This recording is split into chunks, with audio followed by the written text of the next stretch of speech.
پہلی حکایت، چیتے کی سواری۔ ایک دن حضرت سعدی شیرازی رود پار نامی علاقے میں تھے کہ انہوں نے ایک شخص کو دیکھا جو چیتے پر سوار تھا۔ وہ اسے دیکھ کر ڈر گئے۔ چیتا سوار نے شیخ سعدی کو کانپتے ہوئے دیکھا تو مسکرایا اور کہا، اے سعدی، مجھے چیتے پر سوار دیکھ کر نہ حیران ہونے کی ضرورت ہے نہ ڈرنے کی۔ تو بھی اگر سچے دل سے سر تسلیم خم کر لے اور اپنے مالک و خالق کے احکامات کو مانتے ہوئے ان پر عمل کرنے لگے تو تیرا حکم بھی کوئی نہ ٹالے گا۔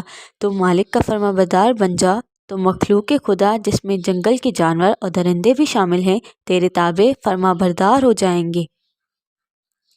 جب کوئی بندہ اللہ کا اطاعت گزار بن جاتا ہے تو دوسرے اس کی اطاعت کرنے لگتے ہیں۔ اس چیتے پر سوار بندہ خدا نے اپنی بات جاری رکھتے ہوئے شیخ سعدی سے کہا، بادشاہ وقت جب بھی اللہ کا حکم ماننے والا بن جاتا ہے تو اللہ اس کا مددگار اور نگہبان بن جاتا ہے۔ خدا دوست کو خدا بھلا خود کسی دشمن کے حوالے کیوں کر سکتا ہے؟ یاد رکھنا، یہی زندگی گزارنے کا بہترین راستہ ہے۔ تو اللہ کو اپنا دوست بنا لے، وہ چرند پرند اور درندوں کو تیرا دوست بنا دے گا۔ پھر تم میری طرح چیتے کی یا شیر کی جس کی چاہو سواری کرتے پھرنا۔ شیخ سعدی نے دراصل اس حکایت میں اس بزرگ کی زبانی یہ بتانا چاہا تھا کہ روحانی سفر میں اللہ کے بندوں کے لیے اس قسم کی کرامت کا اظہار دوسروں کے لیے کبھی حیرت کا باعث بنتا ہے، کبھی نہیں۔